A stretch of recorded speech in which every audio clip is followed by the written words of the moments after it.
Good evening and welcome to Resource PNG. For our lineup this evening, we feature the beautiful provinces of Gulf and Southern Highlands, where we hear from the landowners where the LNG pipelines are running through. Also, we have interviews with the Malaysian High Commissioner and the CEO of the Port Moresby Chamber of Commerce and Industry, Mr. David Korn.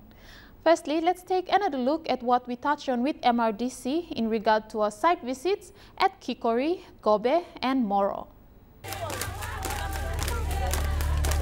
At the head of the Gulf of Papua, rich in sago, barramundi, crabs and cassowary as a staple diet, Kikori has an abundance of natural resources.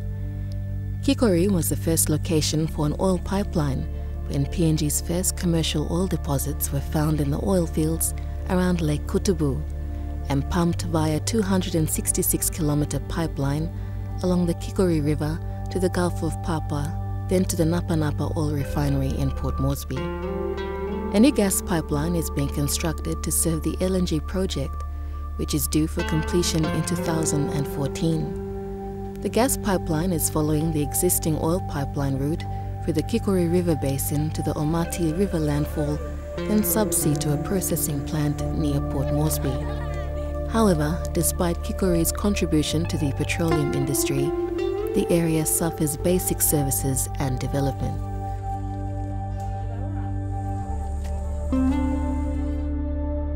Name Lomi and Mata Iru.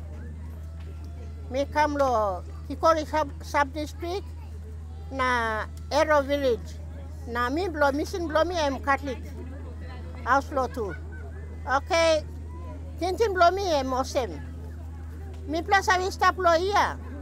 Also, more big line up, 8 line blow me pla. On the side, look out in me pla good. Also, kiss money. Also, lost until a walk blow pla, all law, walking. Now, helping me pla lo sit down good law, Kikori sub-district law inside lo Kikori. This are kind, I mean, no good plus straight law me pla. Two, na me pla. How me pla by looking something clear. No God, only kiss him save. One is something lo city must be. Also come na hide. On a side clear through lo this something lo mipla. Na mipla sit down osem mipla no God papa mama. Lo here Kikori sub-district. Osem na me talk. Me worry through lo all Kikori. Sub-district blow me. Mipla poor straight. Sit down blow me pla, house blow me pla, market blow me pla, ogeta and back up. Me pla in a straight. Also some pla up me round looking me and good pla.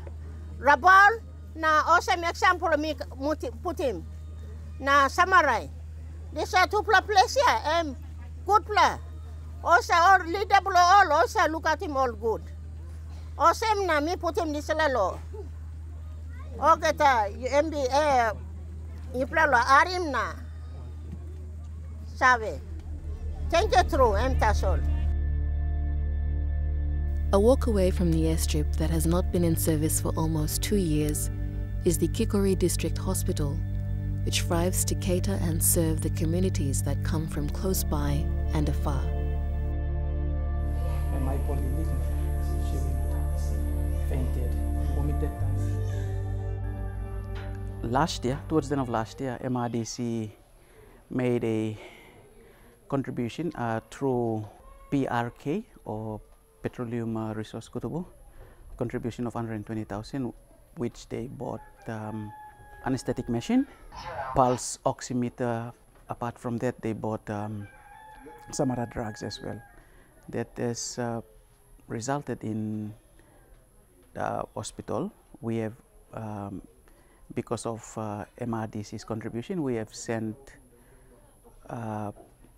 one of our staff, a nursing officer, to be trained to become an anesthetic technical officer to assist us with the operations that we do here at the hospital. At the moment, we have about the staff of roughly about 40 people, one doctor. We've got a rotational program of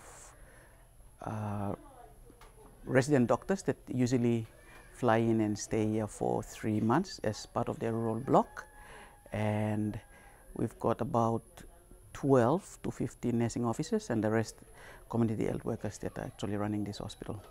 Since I came here in 2009, we've been doing operations just under spinal anesthesia without doing any general anesthesia operations. However, since last year, with the contribution of MRDC in terms of helping us purchasing the anesthetic machine, we will be doing our general anesthetic operations now without referring all our patients to Port Moresby. So we'll be able to do it here in the bush. Currently, we have issues with our water problem. Our tanks have been here for the past 10 years and they are rusty. Apart from that, we need basic pathology services, X-ray service, and blood bank to assist us with our operations. The initiative taken by MRDC to actually open up a bank is very good. It will actually help the staff of the hospital, because at the moment most of our staff, both the nursing officers and the community health workers, they don't have bank accounts. So opening a bank in Kikori will actually help them towards opening accounts that will go a long way in depositing the money into the accounts instead of getting it by cash, which have been the norm for the past 10 years here at the hospital.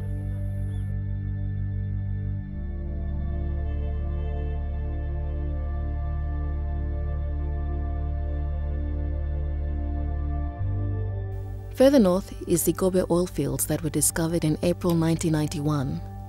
This Gobe project has been the third biggest oil field after Kutubu and Moran. And now with the PNG LNG project, construction has begun laying pipelines along the roadsides, starting from the heart of the oil field. Millions of kina, as estimated, will be poured in to pay landowner entitlements. And with this, landowners will need a financial institution. There is no bank in Kikori, and there is only one bank in Moro, servicing the people of Kutubu and nearby villages and communities. Before the official opening of BSP Moro branch in 2008, landowners initially flew to either Mendi or Port Moresby to utilize banking facilities, making access to funds difficult. Locals are grateful for the initiative that MRDC has taken to build a banking facility in Moro and lease it to BSP. Thank you through NTV, lo Kamtan lo Moro, staff one time lo community lo here, lo Moro. Na thank you lo all MRDC, pin sabadim sla bank, all IOC chairmen lo can pick him all money lo here. Mibla to thank you lo MRDC. Na samla support MRDC you saw making, mibla to thank you. Na management lo YouTube mibla to thank you lo yubla lo sabadim mibla. Lo all power ground lo display Moro.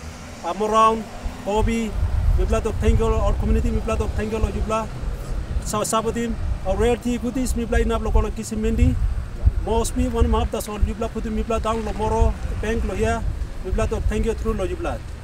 And that's all. While developments take place on one side, on the other, a vast untouched natural environment still exists. Traveling from Gobe to Moro, the view is captivating for anyone who flies over Wafi and Beaver waterfalls, the natural limestone bridge and Lake Kutubu. And as quoted from a local landowner, Lake Kutubu em solwara blong mipla olman meri blong highlands. Thank you to MRDC for making this trip possible. We'll go for a break, and when we come back, we have more on Resource PNG.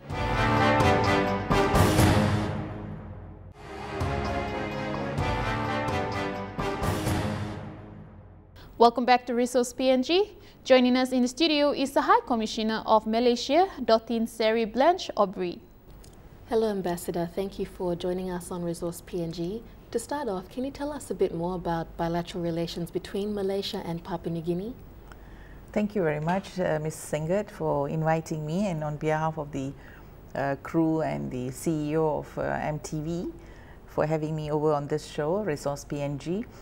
Bilateral relations between Malaysia and Papua New Guinea go back a long way. Actually, to talk about it is actually celebrated together with the independence of Papua New Guinea in 1975.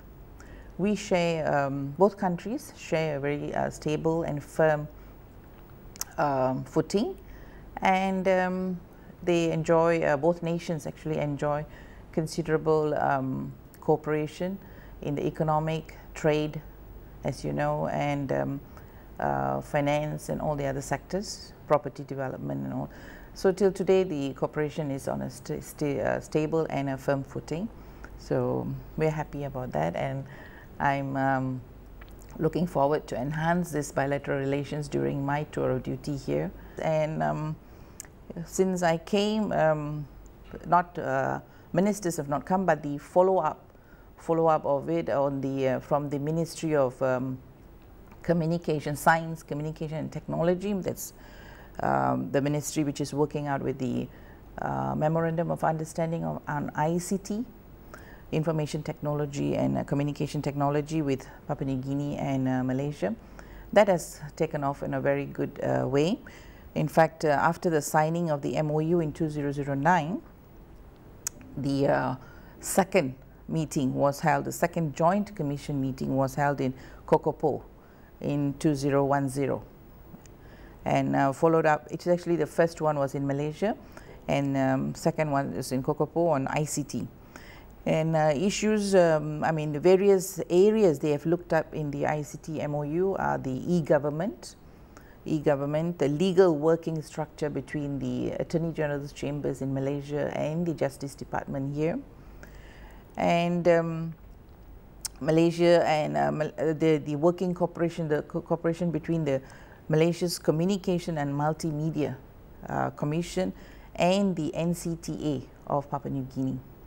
And they also had several meetings between Telecom Malaysia and Telecom PNG, the radio and TV broadcasting station, which we call it RTM, which you also get it here in channel 94. You have, we do receive RTM here, and of course the National Broadcasting Corporation of Papua New Guinea, which all was up to November 2010, where they had these meetings with all the ICT people, and the ICT people from Papua New Guinea attended a conference at Cyberjaya in Malaysia, which is actually the Cyberjaya is actually our modeled after the MSC status city. So that has happened so far. And of course on the Malaysian technical cooperation programs, we have this technical cooperation program which actually started way back in 1980, where so far we have trained officials from Papua New Guinea have been sent to Malaysia for training in various areas, this government training, where it was actually launched in 1980, this program, where at the Commonwealth Heads of meeting in India. And thereafter there have been objectives are basically to share development, to strengthen bilateral relations, and to promote our South-South cooperation, and also to promote technical cooperation between both countries. So far, government officials from Papua New Guinea and also from other Pacific countries of Solomon Islands and Vanuatu have benefited from this Malaysian Technical Cooperation Program, which is ongoing. Maybe in future we'll extend it to other government bodies and they will benefit from this training. And so far, currently under the Malaysian Technical Cooperation, we have an alumni body of 20,000 people worldwide, 20,000 people who have benefited from the government programs, training programs, and all in various sectors. Tuna to the Europe market, and they are going through the stringent test and all. So Malaysians, not only in the forestry, but they have come out in the property developments and fisheries, and of course in the internet service providers. And as you know, the very many restaurants in Papua New Guinea are run by Malaysians, and I'm sure the Papua New Guineans have enjoyed the taste of the Malaysian cuisine, and which is very famous tourism product actually for Malaysia. And as we are talking about tourism, actually the MOU on joint commission meeting between technical cooperation between Papua New Guinea and Malaysia is actually pending ratification stage actually on the tourism sector. So once, hopefully this year, since it's just January of this year, hopefully by December we can finalize that, and we'll have more, and with some flights, air flights being organized, because we have actually signed the air services agreement also in 2009. In fact, the minister at that time was transport minister was Honorable Don Pollier, has been to Malaysia, and he has signed this air services agreement with the minister of our Minister of Transport there, which actually gives Air New Guinea 5 airports to land in Malaysia. So wow, 5 airports to land in Malaysia, and for Malaysians to land in a WIWAC, a Malaysian airline system, actually Malaysian the government airline, to land in WIWAC, Leh and Port Moresby. With technical cooperation, which is the Malaysian Airlines will train the air crew, which actually has taken place. The training part of it has taken place from 2009 until 2010. That part of it has materialized already. So it's just the other part on the landing rights and is still pending ratification. So hopefully that will boost up the tourism part, which we are trying to tie. So it's all actually is connected. If it's a joint technical cooperation, so with that joint commission on all these areas would help to enhance our bilateral relations, and of course to facilitate trade, economy, which is, I believe, is a win-win situation for both countries. Both countries share a very similar weather. We have lots of rainfall, and that's why we are pioneers in the agriculture sector, and especially palm oil. I have to mention on the resource sector, palm oil, which is the other leading Malaysian economy drivers here, which is the palm oil sector, which is, I'm sure you would have heard of New Britain palm oil, which is the one of the largest and a proven success formula palm oil industry in this part. In fact, they have even acquired the Guadalcanal palm oil, Plains palm oil, and now they are having 80% of the palm oil interest in Guadalcanal, which is in Solomon Islands. So New Britain palm oil is I'm very proud to say that it's Malaysian. It's actually part of the Johor Corporation, and they are doing the right thing, and they are doing it in the right way. So we wish them a big success to New Britain palm oil. And it's because, as I said, because the terrain and the culture and the climate and the rainfall, because palm oil, in order to be successful in palm oil, you must have lots of rain. These factors go hand in hand, as in Malaysia, because if you go into Malaysia, after you leave Kuala Lumpur, you will see as you drive down, we have very good highways. So as you just drive you can drive actually from Singapore right up to Thailand. You can? Yeah, you can. I didn't know that. Yeah, you can drive through. So connecting 3 countries on the road. And as you drive, you'll see lots and lots of palm oil. So we basically transfer technology here, employment. This is 5,000 workers employed at New Britain palm oil. So the amount of economies that's churned and the amount of benefits, I think, farly outweigh whatever other shortcomings there could be, which I'm sure can be corrected through dialogue and consultation. Let's take a quick break, and when we return, we'll bring you the second part of our interview with the High Commissioner.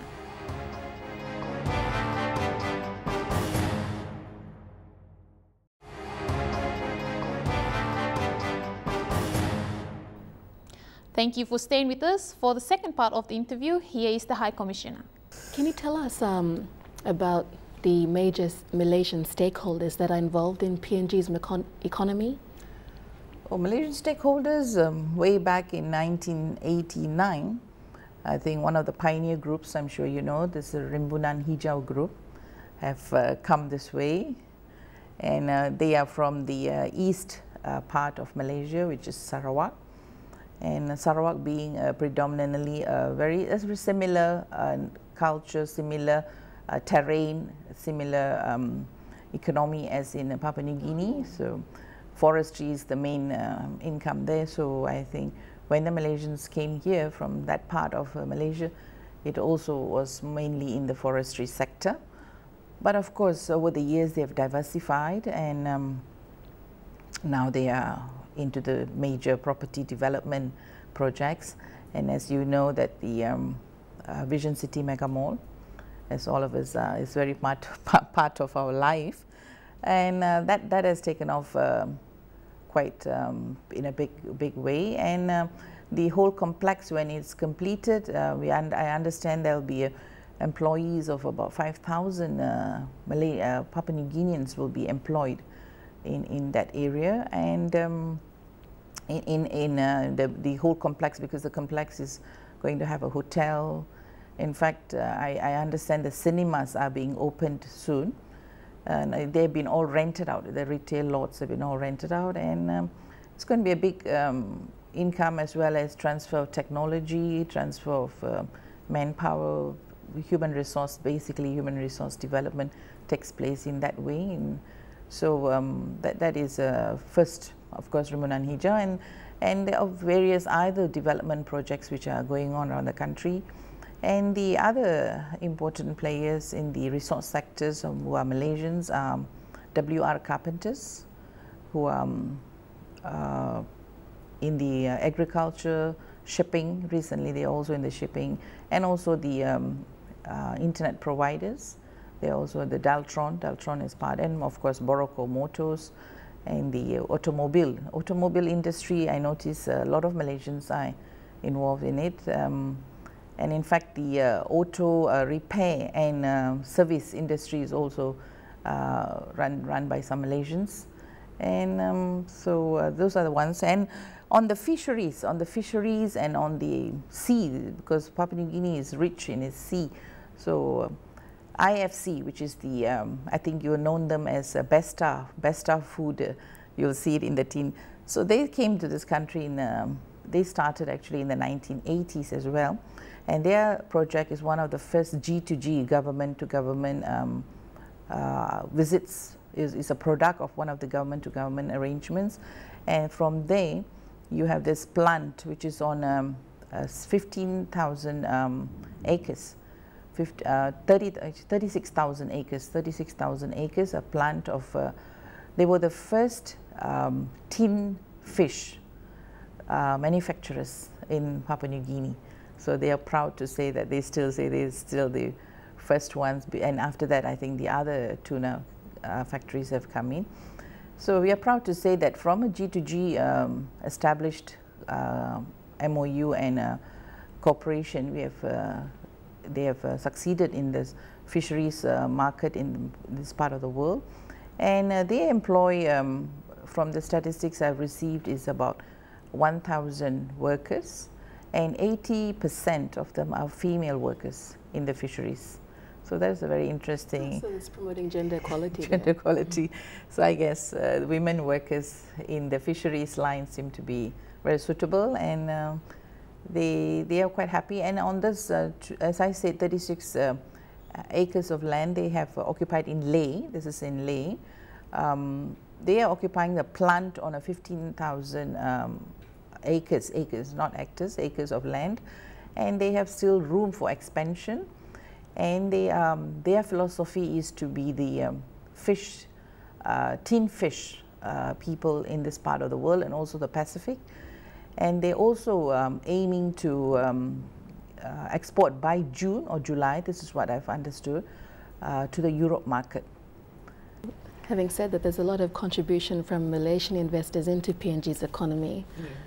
So can you tell us, Ambassador, what community development programs is the Malaysian government, the Malaysian High Commission, and the Malaysian community living in PNG involved in that contributes to the lives of Papua New Guineans?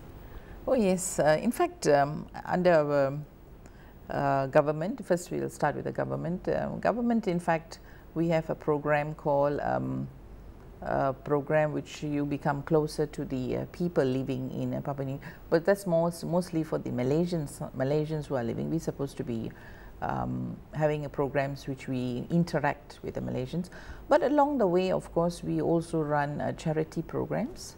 We have, in fact, since I came, being a first woman High Commissioner from Malaysia coming to Papua New Guinea, women issues have always been very close to my heart. In fact, back home, we used to do a lot of programs for women, and Malaysia is a leading example in women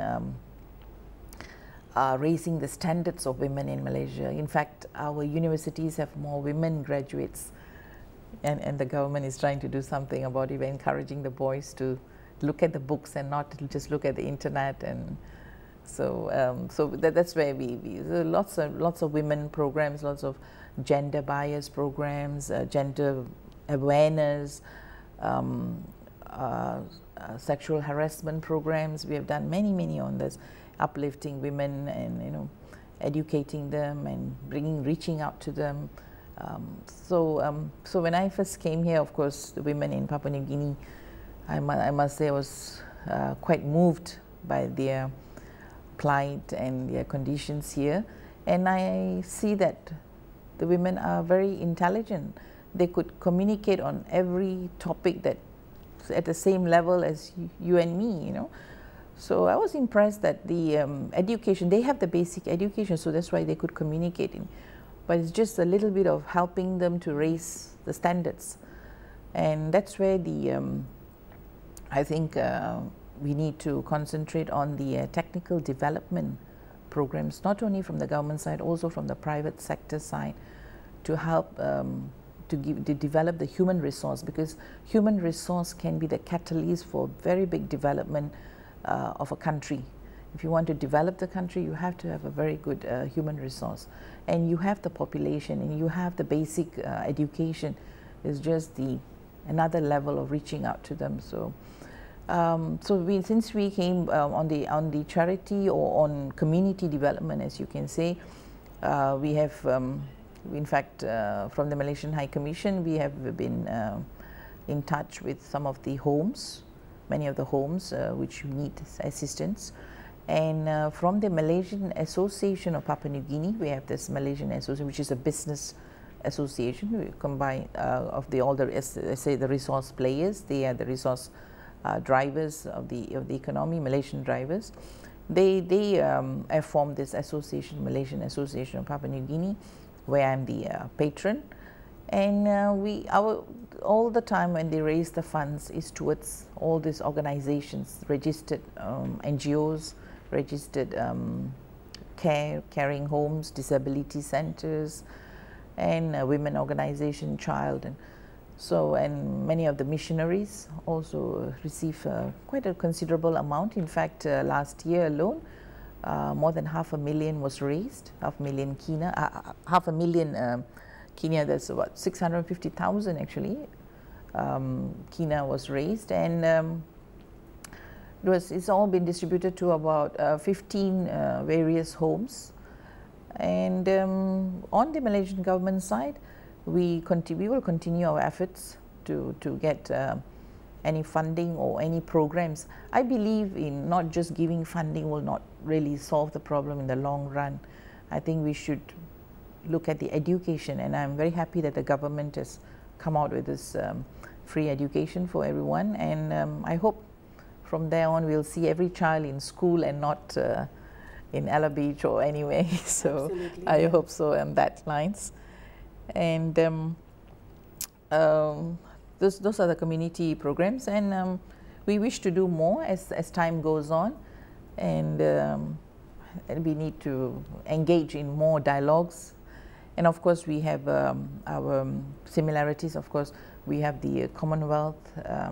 We are part of the Commonwealth, so the Commonwealth itself is a factor for us to be together, and also the United Nations. We are part of the United Nations, just like Papua New Guinea.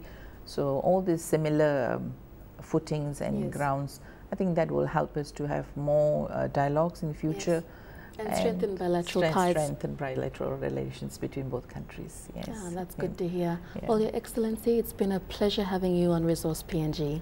Thank you very much. And before I take leave, I just would like to say that it is the Malaysian High Commission's greatest hope that Malaysian companies who are operating in this great country of Papua New Guinea, beautiful country, remain as good corporate citizens and always adhere and follow the rules and regulations of the country and have a high standard of corporate and business ethics. This is what I would like to say to the Malaysian resource companies. Thank you, Your Excellency. Thank you very much.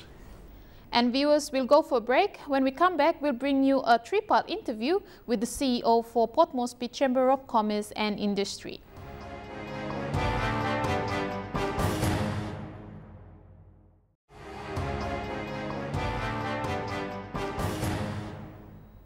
The Port Moresby Chamber of Commerce and Industry, shortened POMCCI, has been an active member-based business chamber in Papua New Guinea's capital city since the 1920s.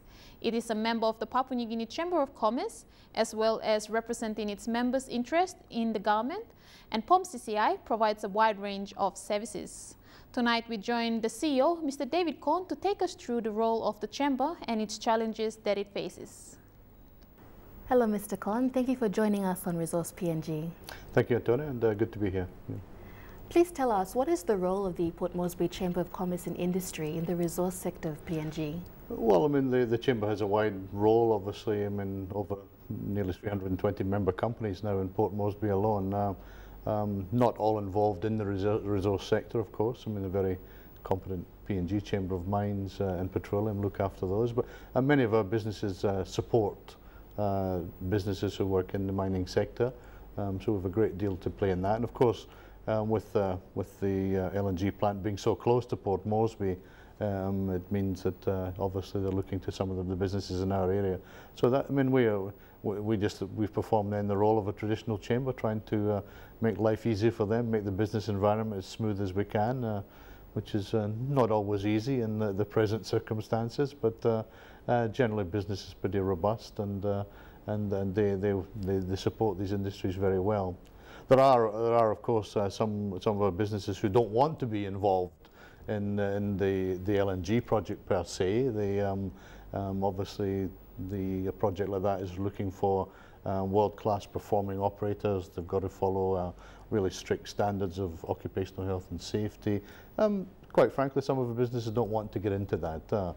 But there's a fair bit of synergy, because when people move to work on those operations, there's a vacuum left, and there are many of our businesses doing very, very well filling the gaps. And anybody around Port Moresby, especially, trying to sometimes get a hold of a contractor, an electrician, a plumber, etc. It's pretty difficult. There's more than enough business going around. Mr. Korn, what are the challenges and opportunities, in your view, faced by the resource sector in PNG? Well, I mean, the challenges, I mean, the challenge for the sector is basically, I think, a challenge for Papua New Guinea in itself.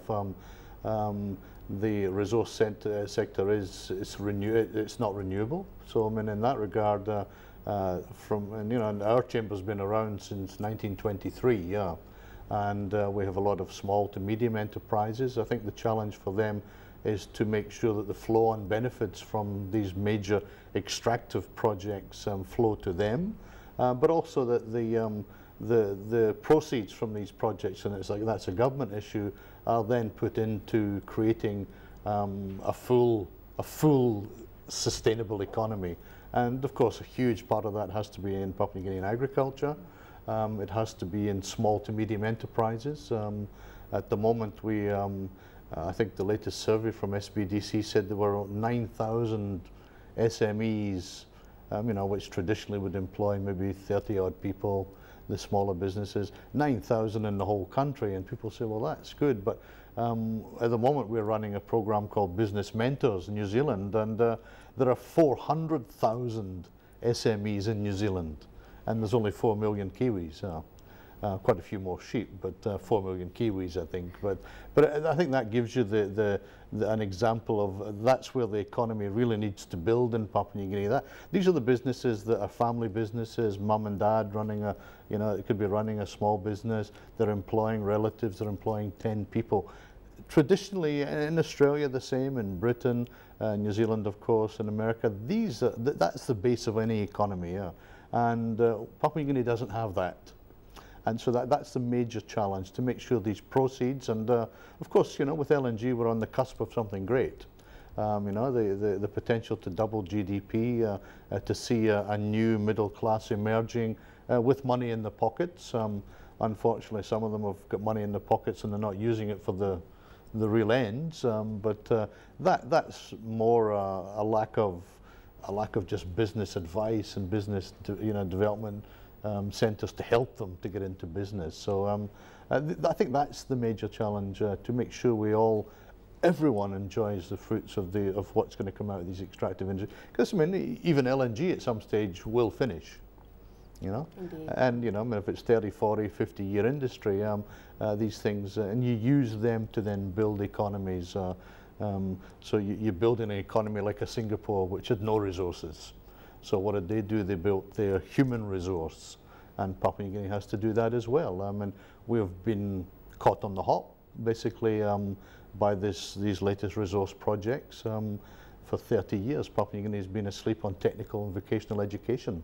That sector's, when I come out of education, I'd have to say that sector was decimated.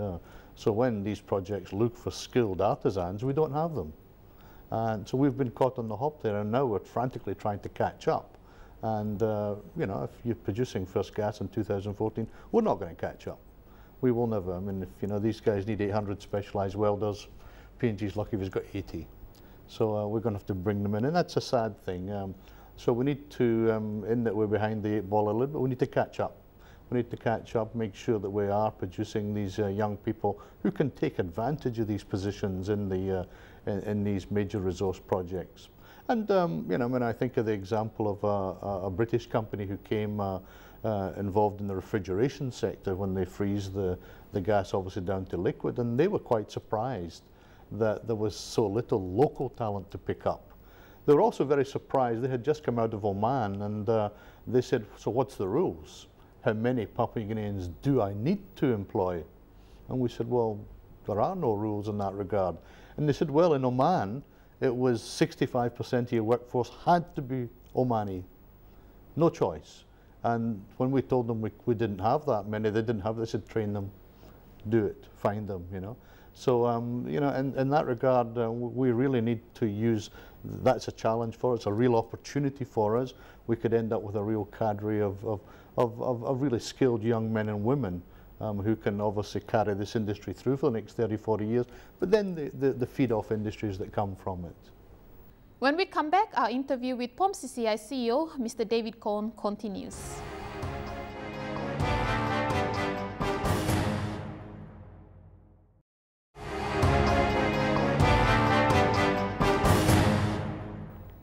Thank you again for staying with us. We will move on to the second part of our interview with the CEO, Mr. David Cohn. Mr. Cohn, how do you see the economic growth of PNG businesses benefiting from the resource boom in the country? Well, as I said, I think the potential is huge. When Papua New Guinea had sustained GDP growth for the last 7, 8 years, possibly 10 years, this year, last year we got close to 10%. These are world-class figures, A lot of people starting to really waken up to the fact that there's been that sustained period of growth, and we expect, budget I think is projecting between 8 and 9% again in 2012. So the opportunities are really huge. But we're on a climb up to first gas in 2014. I think a lot of people tend to forget too that the major revenue streams won't come through to 2018. That's quite a long way away, yeah. And there obviously are other projects in the resource sector filling that gap. An extension of Octedi, well, that's going to be a good thing. If Ramu gets on stream, some of these major projects will. But that's Ramu's ready to go. But your Yanderas and that are You know, they're 7, 8 years away, if at all, you know. Your Frida's maybe 10 years away. So, I mean, P&G's got a lot of good things in its pocket, but they're still a little bit away, some of them are. And I think that's possibly a challenge for government too, that, yeah, it's all very well to say we're going to have huge revenues, but in 8 years' time we're going to have huge revenues. We shouldn't be making the mistake of spending it now. Obviously, spending it now on things like technical education, etc., we would have no complaints about. In education, that's fair enough. You need a healthy population. These are sensible spends, but you know, there's especially coming into an election year, there can be a lot of unsensible spends as well. So I think that's the challenge for the benefits coming from this resource industry. The Young Chamber is a subcommittee of POMCCI aimed to develop the potential of the next generation of business managers and leaders in Port Moresby. Can you tell us a bit more about the Young Chamber and its role in the resource sector? Well, I guess they are. I mean, they are a resource. We're looking at them. It's something we started a couple of years ago. I have to be frank. I would like the young people to grasp it a bit more readily than they're doing. I know that they're creating their careers and setting their families up and doing all these things, but so did we all. I mean, and they say they're too busy, but really, I mean, in terms of that middle management, upper management, these are the leaders. These are our managers of the future, and we initially set it up just to get them to network, and that networking was basically as a confidence building exercise. I don't think they quite understood that we actually just did want them to network. We didn't want them to do too much hard work. We just wanted to socialise, do the things that they do, their boot camps, their debates and things, just to get the young up and coming business leaders thinking sensibly about, you know, where we're going with Papua New Guinea, where they're going to go in business, and through our various programs we support them. You know, through the Mentors program, through a Women's Advisory Desk, through the Business Alliance Against Corruption. We want them to grasp some of these projects and say, well, these are the issues for Papua New Guinea. You know, I mean, the Dave Cons of the world ain't going to be around in 20, 30 years. You know, somebody's got to grasp these issues, and it's them. It's got to be young Papua New Guinean leaders who take that on, and that's a big challenge for them, and we've thrown it at them.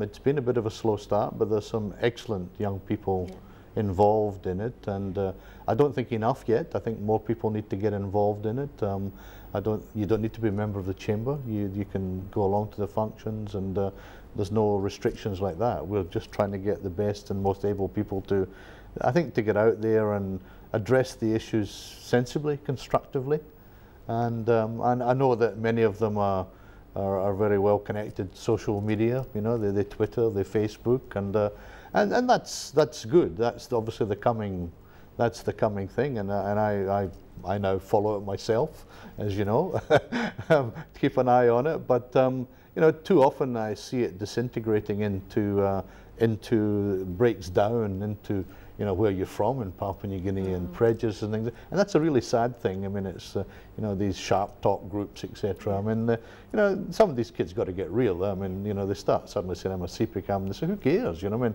you know, we're trying to address Papua New Guinean problems. So that's what the Young Chamber is all about. We encourage CEOs to encourage their young up-and-coming managers to be part of the chamber, because I think it will add value to their employees as well. Yeah. Don't go too far, as we will bring you the third part of the interview with Mr. David Con. Stay tuned.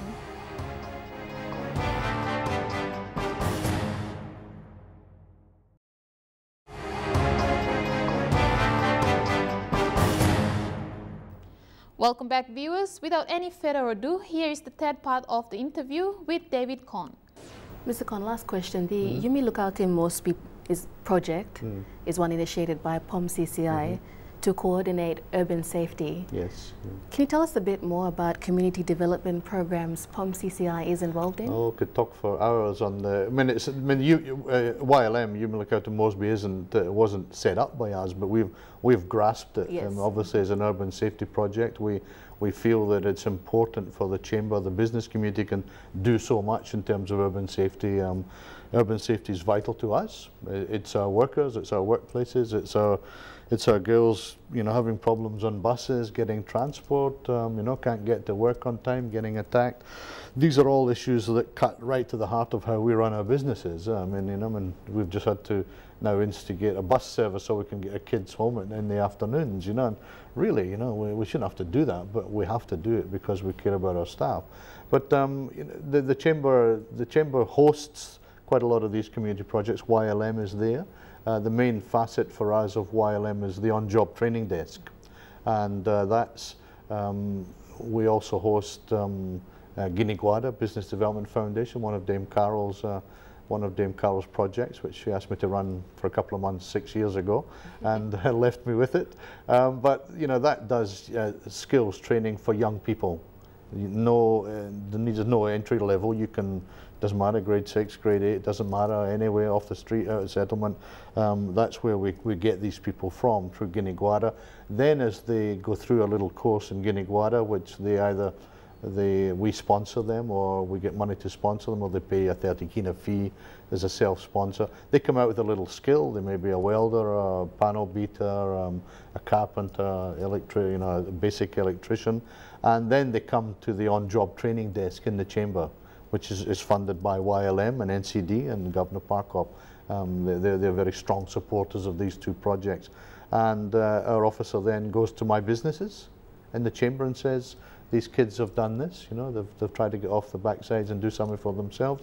We're looking for on-job training placement. So we put them into workplace for a couple of months. We pay their wages, so the business just invoices us. And at the end of the exercise, we say to the business, do you want to keep them? No requirement to keep them. It's a bit of suck and see. You've had a chance to see this person in the workplace. But anecdotal evidence, and we're going to firm this up this year, is about 70% of these kids stay in jobs. So really, we picked them from the settlement through another program, which we'll talk about in a second. We bring them into a skills course. We graduate them. They do the whole thing with their, you know, I mean, it could be tourism, hospitality, various range of things. They get the certificate, they come to us, they get a job, they get a training position, and then they're up in a full-time job. And I mean, last year we took nearly 2,500 kids, mostly out of disadvantaged backgrounds, went through that program, and we've now started another program which is funded by the Asia Foundation program in the Philippines, which is called Like Him Life, loosely based on the old, it was originally supposed to be based on the armchair norm thing in Australia, you know, get off your backside, do a bit of exercise, do something for yourself. And so we have at the moment we have 3 buses, the fully equipped buses that go into settlements, go into these areas, and we run a young life program for young kids, early childhood. We have trained staff who go through kindergarten programs with them. We give them a bit of kai-kai and a bit of cordial. So the driver's trained to administer first aid, and it's out of school kids. And you'd be surprised. I think many viewers would be shocked how many there are. I mean, we can go to Elevala and get 80 kids. Now that's right in the middle of the city, yeah. And these are kids for some reason not going to school, you know. And you know, you're not having to go to the really rougher areas and your 8 miles and your Saganis and whatnot. I mean, that's right in the middle of Hanabara. And we get that sort of attendance there. And then the Young Life program is a bit different. It takes kids from 16 and up. It's always a bit difficult to find out what a youth is in Port Moresby. I mean, I think we work on the basic premise, over 15 and not married with 100 children, you're a youth, you know. So it's a little bit difficult. But that program does a bit of life skills program. It does a basic business administration program, talking about if do you want to get into business, what's it about. It runs programs on budgeting. It runs programs on social issues like HIV. Mary Safe Place is one of our programs as well. Violence against women. alcohol, substance abuse, all of these things. And of course, you've got, and again, we are shocked at the numbers we get in some of these places. There are kids in these settlements that are really hungry to break out of where they are. And of course, with Guinea Guada and on-job training, we've got something for them. We can say, all right, you know, you might be stoned half the time, but do you want to get out of this life? Do you want to start a proper life? Come to Guinea Guada, sign up, we'll find you a sponsor, we'll put you into a job and get you back on track. So these are the sort of projects that we run and tied to urban safety. We have the Women's Advisory Desk runs, that's funded again by Governor Parkop, AusAid, the British High Commission, very strong supporters of that. And that was originally to address one of the issues I mentioned right at the beginning in SMEs, that there's no support for businesses. People don't know where to go and get help, where to go and, you know, how do I run a set of management accounts, how do I do a business plan. I mean, so we started, because it was easier to get the money for women, so we set it up as a women's desk. So they run workshops every week on these sort of basic business things, how to do a business plan, how to, basically just to work out, what's your margins, how to do it properly, what's the profit, what to do with them, how to bank, how to open bank accounts, how to register a company if you want to do that, if you want to be a sole trader, just giving them the options and helping them there. And then the desk operates full time. There's a staff member there, and people can make an appointment, go and see them, and get basically any sort of advice from that. Business Against Corruption Alliance, BACA, that again is supported by the British High Commission and TIPNG, and that was just, I guess it was a response to a challenge. Everybody's saying, yeah, there's corruption in Papua New Guinea and businesses involved in it too. Well, we like to say that our businesses weren't involved in it. We'd like to think that our business, I think that would be a rather naive assumption. But we said, look, I think there's an awful lot of misunderstanding. We all talk about grand corruption in Papua New Guinea, but corruption in PNG, we don't believe will really disappear until people really grasp what it is. And many of us, in some way or another, are practicing corruptly. And so our officers go out there and they do workshops with office workers, with staff in factories and things, and I'm always very encouraged by that, because invariably they're done during the lunch hour, and you'd think most people would be off to have lunch, but they're very well attended as well. And it just getting people to say, well, it's all very well to talk about grand, and we do something to do with grand corruption and major corruption, but everybody's got to start realizing, because we're getting a bit inured, I think, to corruption in Papua New Guinea. We're also saying, some people are here, some people are place, and everybody does it. So, and that's really, we think, going to go down the wrong way. So as a business organization, we feel that we need to be involved in our part. And we're hopeful that we'll do some CEO training this year with a program called Ethicana, which we've borrowed from the Institute of American Engineers, and that's all about contracting, engineering contract, road contracting, and we would, I guess, people say, well, how are you going to get those guys to come to the table? I mean, you've got 4 businesses vying for a contract. One says, well, I'm going to, if he's not going to play by the rules, I'm not going to play by the rules. And the way to deal with that is to get them together in a compact. You get them in Port Moresby, for example, we could engage with the City Hall. All right, so you're going to give out $140 million worth of road contracts during the year. We need all the contractors around the table today. Get them all around the table and say, here's the pie, but here are the rules. Here are the rules to win this work. You sign up to that and say, I'll follow these rules. I won't try to corrupt your officials to get the job. I won't try to hit you with unscheduled overruns. I won't try to give you faulty materials or inadequate materials. I won't try to bribe your official to turn a blind eye when I put the wrong fill down in the road. And everybody agrees. That's a big challenge, and I think if we were to get something like that off the ground this year, we'd have done really well. It's a big challenge, but really, and I can understand why a business would say, why should I be the first clean one?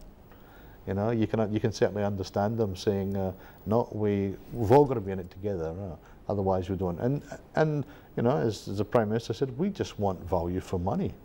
And you know, as a chamber and as consumers, as citizens in the city, we want value for our money, yeah. And that would then help officials as well, I think, to make sure we're getting the proper value for our money. So these are just some of the projects that we do in terms of working, I guess, outside the normal remit of a chamber.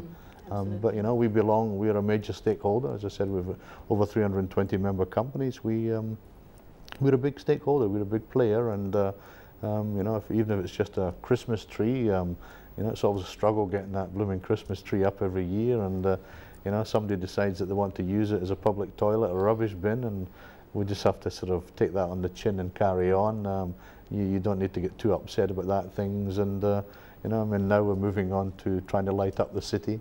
You know, we've put our first street light up, we've got another 34 to go. First one got vandalised, you know, and sort of put us off a little bit, but won't put us, we'll keep going, and hopefully the CBD will be fully lit up. It'll be at the moment it's a real dark, dingy place, you know, I mean, to go into the CBD, but we are there, our office is in the CBD, we sit opposite the brand new 5-star hotel, and you know, the middle of the city looks like a dump, you know, I mean, and at night it's like a gecko, so we need to light it up and basically grab the middle of our city back, and we're doing that. NCDC, other people have bought the lights. We then as a business come in and say, how can we help?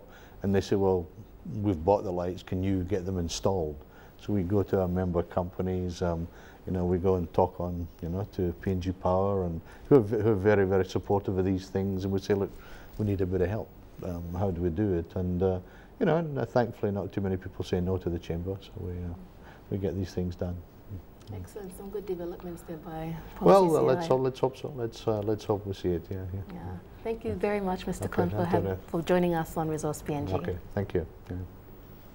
In next week's show, we feature the groundbreaking ceremony held at Kikori, also the EU Ambassador, His Excellency Martin Deem, and the US Ambassador as well. And we also hear from the Managing Director of BMT WBM, Mr. Tony McAllister, about how the environment is managed in the PNG resources context. And if you have any comments, we'd like to hear from you. Email us resourcepng@mtv.com.pg. Thank you for joining us, and don't forget to join us same time next Tuesday.